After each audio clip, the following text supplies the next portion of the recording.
আবু জেহেল বলছে নামাজ, বলে হ্যাঁ নামাজ পড়া শুরু করে দিয়েছি, আমি নিজের চোখে দেখে আসলাম। আবু জেহেল দাঁড়িয়েছিল, আস্তে আস্তে বসে গেল। বসে যাওয়ার পর মাথায় হাত দিয়ে ভাবছি, বিরাদর ইসলাম, তো আমার নবী মুস্তাফা নামাজ পড়া শুরু করেছে, তো মনে হচ্ছে আবু জেহেলের বিশাল একটা ক্ষতি করে দিয়েছে। আবু জেহেলের মনে হচ্ছে পাক্কা ধানে মই দিয়ে দিয়েছে। আবু জেহেল বিশাল টেনশনে পড়ে গেছে। আবু জেহেল বসে বসে ভাবছে, চিন্তা করছে, আজকে আমার ভাতিজা মুহাম্মদ সাল্লাল্লাহু তাআলা আলাইহি ওয়াসাল্লাম নামাজ পড়া শুরু করেছে, নামাজ পড়েই তো দাঁড়িয়ে থাকবে না, আজকে নামাজ পড়া শুরু করেছে, কালকে থেকে মসজিদ বানাবে, তারপরে ইমাম থাকবে, তারপরে মসজিদ থাকবে, এই করে করে সারা দুনিয়াতে মসজিদ আর মসজিদ হয়ে যাবে, নামাজি আর নামাজি হয়ে যাবে, ভবিষ্যৎ আমার ভাতিজার উজ্জ্বল হবে, আর আমি আবু জেহেল আমার ভবিষ্যৎটা অন্ধকার হয়ে যাবে। তাই এখন থেকে কোনো বিধি ব্যবস্থা যদি না করা যায়, তাহলে আমার ভবিষ্যৎটা অন্ধকার হবে, আমার ভাতিজা মুহাম্মদ সাল্লাল্লাহু তাআলা আলাইহি ওয়াসাল্লামের ভবিষ্যৎটা উজ্জ্বল হবে। এই রকম বাবা চিন্তা ভাবনা করতে আরম্ভ করলো। চিন্তা ভাবনা করতে করতে এবার যেন সিদ্ধান্ত নিল, একটা মিটিং ডাকা হোক, মিটিং এর মধ্যে আলোচনা করতে হবে, একেবারে এমন আলোচনা করতে হবে বিরাদর ইসলাম মুআজ্জাজ সামিন ইকরাম, যে না থাকবে বাঁশ আর না বাজবে বাঁশি। এবার জগতের মুসলমান আবু জেহেল এলান করে দিল, যেমন এলান করা হলো, হাজার হাজার তার ভক্তরা তার মিটিং এর মধ্যে এসে হাজির হয়ে গেল। আবু জেহেল মিটিং এর মধ্যে আলোচনা করছে, বলে আমার ভক্তরা শোন রে, আমার মুরিদেরা শোন রে। বলে কি হলো হুজুর?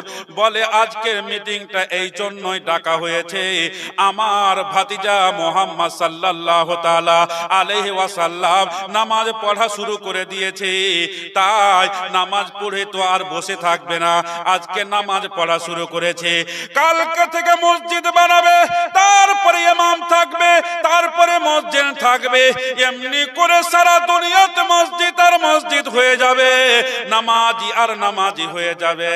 এখন থেকে বিধি ব্যবস্থা না করতে পারলে আমার ভবিষ্যৎটা অন্ধকার হবে, আর আমার ভাতিজার ভবিষ্যৎটা উজ্জ্বল হবে।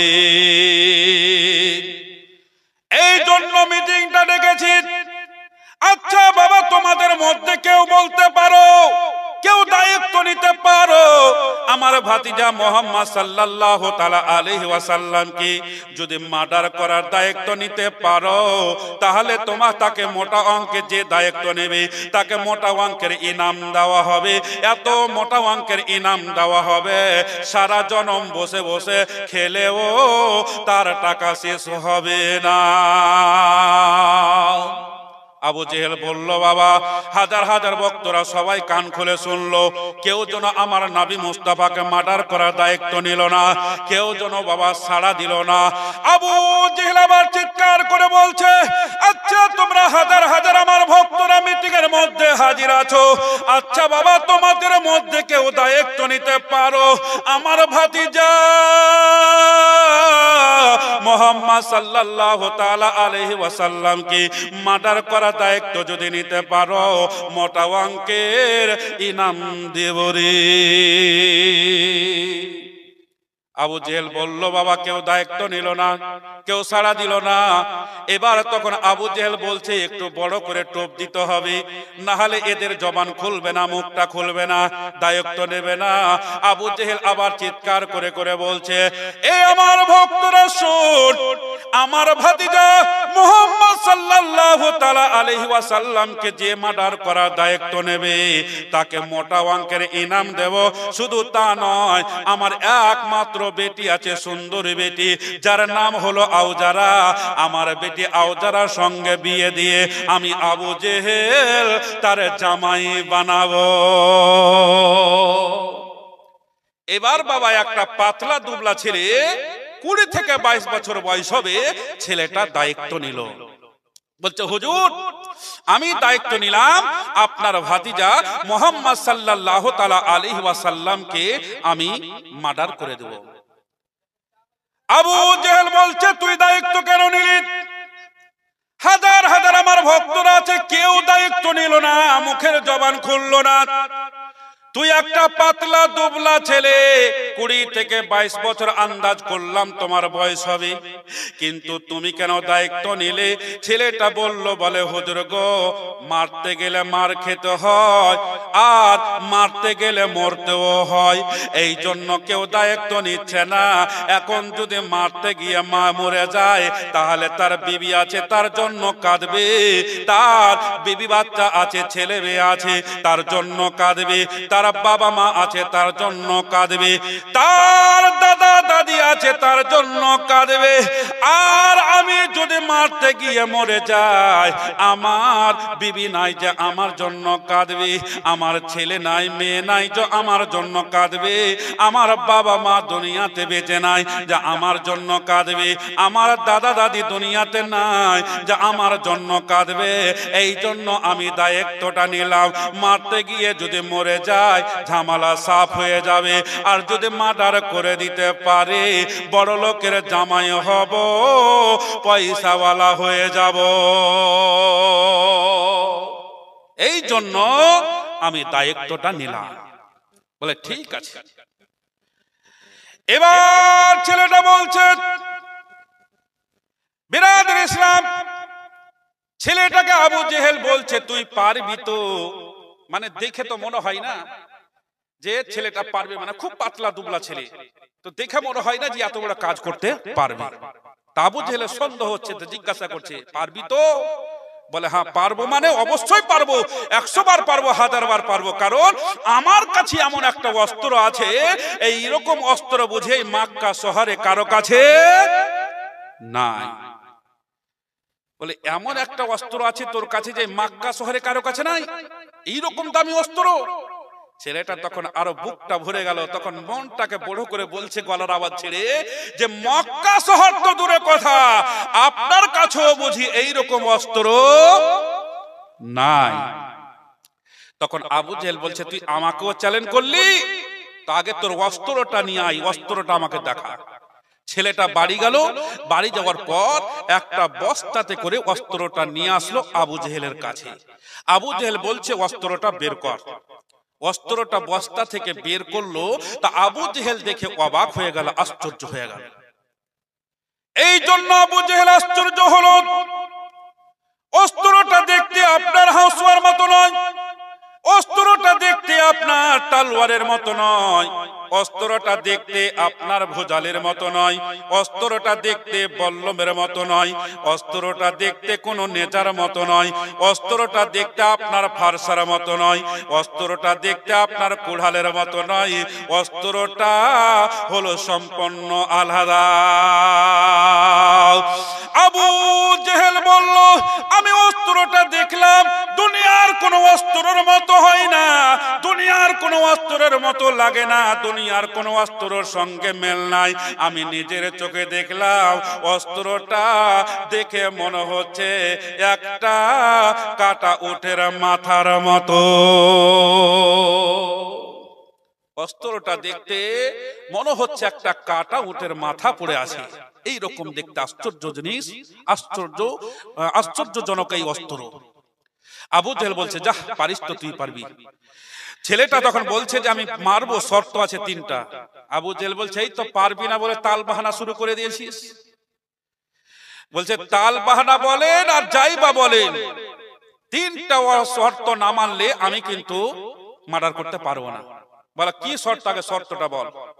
বলে 1 নম্বর শর্ত, আপনার ভাতিজাকে আমি বাড়িতে ঢুকে মার্ডার করতে পারবো না, বাড়ি থেকে বেরিয়ে যখন যাবে আমাকে খবর দিবে, আমি যাব। 2 নম্বর শর্ত হলো নবী পাক সাল্লাল্লাহু তাআলা আলাইহি ওয়াসাল্লামের একটা পাহুড়মান চাচা আছে যার নাম হলো আমির হামজা, ও যদি বাড়িতে থাকে তাহলে আমি মার্ডার করতে পারবো না। আর 3 নম্বর শর্ত হলো নবী পাক সাল্লাল্লাহু তাআলা আলাইহি সাল্লাম এবং তার চাচা আমির হামজা, এরা 2 জন যখন বাড়ি থেকে বেরিয়ে যাবে, অর্থাৎ নবী পাক যখন বাড়ি থেকে বেরিয়ে যাবে আর তার চাচাও যখন আমির হামজা তীর আর ধনুক নিয়ে ব্যবসা কি বলে শিকারে চলে যাবে, আমাকে খবরটা এনে দিবে, আমি কাজটা করে দেবো। বলে যা তুই এখন আরাম কর, আমি দেখছি ভাবছি। আবু জেহেল ভাবছে কি করা যায়। এখন আমার বাড়ি হচ্ছে এখানে, আর আমার ভাতিজার বাড়ি হচ্ছে ওখানে, তো কখন বাড়ি থেকে বের হবে, কোথায় যাবে, আমি কি করে জানতে পারবো? তাই বিরাদর ইসলাম, ওখানে তো একটা লোকের দরকার পাহারা দেওয়ার জন্য, গেলেই খবরটা এনে দিবে, কিন্তু আমি তো বাড়িতে বসে বসে জানতে পারবো না। তাই আবু জেহেল চিন্তা ভাবনা করছে কাকে পাঠানো যায়, কাকে দিয়ে কাজ হবে। বিরাদর ইসলাম এরকম চিন্তা ভাবনা করছে, তো আবু জেহেল সামনে দিয়ে একটা মেয়ে মানুষ চলে যাচ্ছে। আবু জেহেল এই ভাই শুন, বলে কি হলো? বলে একটা কাজ করতে পারবি রে? বলে কি কাজ? বলে সেই রকম বড় কোনো কাজ নয়। বলে তবুও কি কাজ? বলে আমার ভাতিজা বাড়ি থেকে বের হয়ে যখন চলে যাবে খবরটা এনে দিবি, বেতন মিটিয়ে নিবি, বাকিতে কাজ করাবো না, তোর ডিউটি শেষ। বলে টাকা যখন দিবেন কাজ হবে, চললাম। ও চলে গেল। আমার নবী মুস্তাফার বাড়ির আশেপাশে গোয়েন্দাগিরি করছে, ঘোরাফেরা করছে, যাকে সিবিআই বলা হয়। বিরাদর ইসলাম, আমার নবী মুস্তাফা বাড়ি থেকে বের হলেই খবরটা আবু জেহেলের কাছে এনে দিবি। আবু জেহেল বলছে আর একটা মেয়ের দরকার, এরকম চিন্তা ভাবনা করছে। আর একটা মেয়ে চলে আসলো, বলছে এই মেয়ে কোথায় যাবি? শোন। মেয়েটা আসলো, বলে কি খবর? বলে একটা কাজ করতে পারবি? বলে কি কাজ? বলে নবীর চাচা আমির হামজা বাড়ি থেকে বেরিয়ে যখন শিকারে চলে যাবে খবরটা এনে দিবি, বেতন মিটিয়ে নিবি, বাকিতে কাজ করাবো না, তোর ডিউটি শেষ। বলে হ্যাঁ পারবো। ওই মেয়েটাকে আমির হামজার বাড়ির আশেপাশে ওকে গোয়েন্দাগিরি করার জন্য পাহারা লাগিয়ে দিল। এরা দুইজন ওখানে ঘোরাফেরা করছে। ঘোরাফেরা করতে করতে আমার নবী মুস্তাফা সাল্লাল্লাহু তাআলা আলাইহি সাল্লাম বাড়ি থেকে বেরিয়ে গেলেন। একটা রহমতের চাদর গায়ে দিয়ে বাড়ি থেকে নিরস্ত্র অবস্থায়, মানে খালি হাতে, আমার নবী মুস্তাফা বেরিয়ে পাহাড়ের দিকে চলে গেলেন। বলে সুবহানাল্লাহ। মেয়েটা দৌড়তে দৌড়তে চলে আসলো, হাঁপতে হাঁপতে। আসার পরে আবু জেহেলকে বলছে, হুজুর আমি নিজের চোখে দেখে আসলাম, আপনার ভাতিজা বাড়ি থেকে বেরিয়ে পাহাড়ের দিকে চলে গেল। আবু জেহেল পকেট থেকে টাকা বের করে খচখচ করে গণে দিলে, বলে যা তোর ডিউটি শেষ। এবার আবু জেহেল চিন্তা ভাবনা করছে ওই মেয়েটাকে না শোনা, ওই আসলে তো কাজ হয়ে যাবে। আবু জেহেলের মুখের কথা জবান জারি, ওই মেয়েটাও দৌড়তে দৌড়তে হাঁপতে হাঁপতে চলে আসলো। আসার পরে বলছে, হুজুর আমি নিজের চোখে দেখে আসলাম, নবীর চাচা আমির হামজা একটা ঘোড়ার উপরে চড়ে তীর আর ধনুক নিয়ে শিকারে চলে গেল। আবু জেহেল পকেট থেকে টাকা বের করে খচখচ করে গুনে ওকেও দিয়ে দিলে, বলে যা তোর ডিউটি শেষ। এবার ছেলেটাকে খবর দিলে, বলে আয় আমার ভাতিজা বেরিয়ে পাহাড়ের দিকে চলে গেছে, এবার তোর কাজ কর। এবার দেখেন বাবা, আমার নবী মুস্তাফা সরওয়ারে দো আলম সাল্লাল্লাহু তাআলা আলাইহি ওয়াসাল্লাম রহমতের চাদর গায়ে দিয়ে বাবা যেন চলে যাচ্ছে। আর এইদিকে নবীর দুশমন আবু জেহেলের জামাই হবার লোভে, পয়সাওয়ালা হবার লোভে আমার নবী মুস্তাফার পিছনে পিছনে বাবা চলে যাচ্ছে। নবী আমার চলে যায় বাবা, নবীর দুশমন পিছনে পিছনে চলে যায়। যেতে যেতে যেতে যেতে যেতে যেতে বাবা হঠাৎ করে আমার নবী মুস্তাফা সাল্লাল্লাহু তাআলা আলাইহি ওয়াসাল্লাম দাঁড়িয়ে গেলেন। কারণ আমার নবী মুস্তাফা হচ্ছে গায়েবের সংবাদদাতা নবী। আমার সামনে যেমন দেখেন পিছনের চোখ দিয়ে পিছনেও তেমন দেখেন। পিছনের চোখ দিয়ে আমার নবী মুস্তাফা দেখে নিয়েছেন আমার পিছনে পিছনে একটা যেন পাতলা দুবলা ছেলে আমার পিছনে পিছনে চলে আসছে। তাই আমার নবী মুস্তাফা দাঁড়িয়ে পিছনে ঘুরে গেলেন। ছেলেটা থমকে দাঁড়িয়ে গেল, বলে কাজ মনে হয় করতে পারবো না। নবী আমার চাদর মোবারক খানা এবার যেন গা মোবারক থেকে খুলে বাবা ওই দুশমনের মাথার উপরে চাপিয়ে দিল। কিতাবের মধ্যে লিখছে আমার নবী মুস্তাফা চাদরখানা ওই দুশমনের মাথার উপরে এই জন্য চাপিয়েছিলেন যে এই ছেলেটা আমার কাছে মুরিদ হতে এসেছে, ইসলাম গ্রহণ করতে এসেছে, না আমার দুশমন হিসাবে আমাকে আমার কোনো ক্ষতি করতে এসেছে। এই চাদরটা ওর মাথাতে দিলেই আমার নবী মুস্তাফা বুঝতে পারতো। জোরে বলুন সুবহানাল্লাহ। তাই চাদর মোবারক খানা যেমনই ছেলেটার মাথার উপরে দিয়েছে, ওই ছেলেটা আমার নবী মুস্তাফার চাদর মোবারকের বাবা মর্যাদা বুঝলো না। আমার নবী মুস্তাফার চাদর মোবারকের শান ও শওকত বুঝলো না, ওই চাদর মোবারক খানাকে মাথা থেকে বাবা উস্তে জমিনের বুকে ফেলে দিল। আহারে এত দামি চাদর, এত দামি চাদর, এত বরকতময় রহমতের আমার নবী মুস্তাফার চাদর, যে চাদর মোবারক খানা দুনিয়ার বুকে লক্ষ লক্ষ টাকা দিয়ে কিনা সম্ভব হবে না। এত বরকতময় চাদরের মর্যাদা শান ও শওকত বাবা আবু জেহেলের দলের লোক আমার নবীর দুশমন বাবা চাদরের মর্যাদা বুঝলো না। আহারে চাদরের কত বরকত দেখুন বাবা, আমার নবী মুস্তাফা সাল্লাল্লাহু তাআলা আলাইহি ওয়াসাল্লাম মসজিদে নববী শরীফে মেম্বারে দাঁড়িয়ে দাঁড়িয়ে বাবা ওয়াজ করেছেন, চাদর মোবারকটা গায়ে দিয়ে আছেন। নবীর সাহাবীরা মসজিদের ভিতরে পরিপূর্ণভাবে ভর্তি হয়ে আছে। আমার নবী মুস্তাফা ওয়াজ করতে করতে ওয়াজের মধ্যে বাবা গায়ের উপর থেকে গা মোবারক থেকে চাদর মোবারক খানা খুলে নবীর সাহাবীর হাতে দিয়ে দিলেন। বলে বাবা রে, ও সাহাবীরা শোন বাবা শোন, এই চাদর মোবারক খানা নিয়ে একটু মসজিদে নববী শরীফের বাইরে চলে যা। আর যাওয়ার পরে দেখবে একটা বৃদ্ধা রমণী চলে আসে, একটা বৃদ্ধা মহিলা চলে আসে। ওই বৃদ্ধা রমণী ওই বৃদ্ধা মহিলাটাকে চাদরখানা বসার জন্য দিয়ে দিলা।